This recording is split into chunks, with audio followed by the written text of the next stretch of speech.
Hello friends, welcome to খেল দুনিয়া।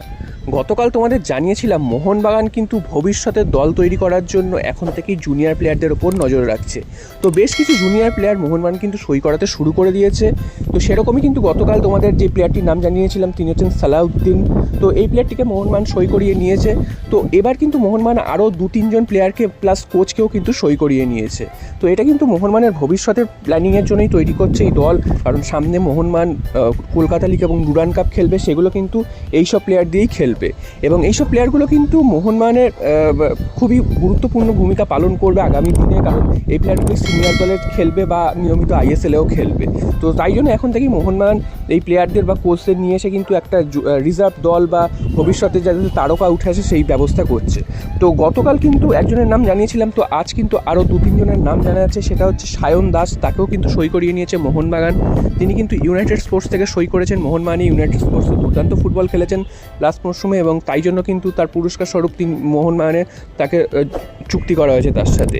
এছাড়াও আরও একজন প্লেয়ার আছেন, তিনি হচ্ছেন গোয়ান একজন প্লেয়ার লেওয়ান কাস্তানা। তো এই প্লেয়ারটিও লাস্ট মরশুমে আরএফটিএলে কিন্তু দুর্দান্ত খেলেছে এবং নজর কাড়া পারফরমেন্স করেছে, তাই জন্য এই প্লেয়ারটিকেও সই করিয়ে নিয়েছে এবং কোচ হিসাবে কিন্তু সই করিয়ে নিয়েছে ডেগি কার্ডোজোকে। তো তিনিও কিন্তু লাস্ট মরশুমে গোয়ার দায়িত্বে ছিলেন এবং তিনি রিজার্ভ দলের দায়িত্বে ছিলেন এবং দুর্দান্ত কাজ করেছেন তিনি গোয়ার হয়ে এবং বেশ কিছু গুরুত্বপূর্ণ ভালো ভালো প্লেয়ার তুলে এনেছেন যারা কিন্তু আগামী দিনে ভারতীয় ফুটবলে সার্ভিস দেবে। তো মোহনবাগানের কিন্তু লাস্ট মরশুমটা আরএফডিএল বা যে কোনো জুনিয়র টুর্নামেন্টে একদমই ভালো কাটেনি, কারণ মোহনবাগানের যত সব জুনিয়র প্লেয়াররা আগের মরশুমে ছিল তারা কিন্তু সব আইএসএল দলের ছিল। তো সে কারণে মোহনবাগানের জুনিয়র দল আশানুরূপ ফল করতে পারেনি, যার ফলে কিন্তু সমস্ত জায়গা থেকে কিন্তু মোহনবাগান প্রিলিমিনারি রাউন্ডেই কিন্তু আউট হয়ে গেছে।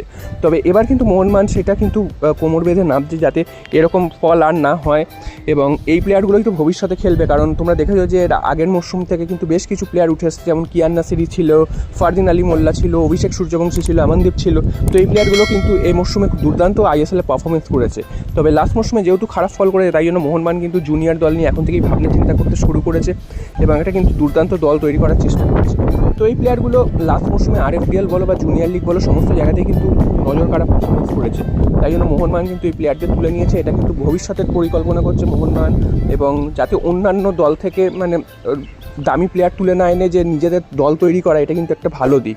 তো তোমরা তোমাদের মতামত অবশ্যই জানিও যে এইভাবে মোহনবাগান দল তৈরি করছে তোমরা তাতে কতটা খুশি। তো অবশ্যই তোমরা সেটা কমেন্ট বক্সে জানিও।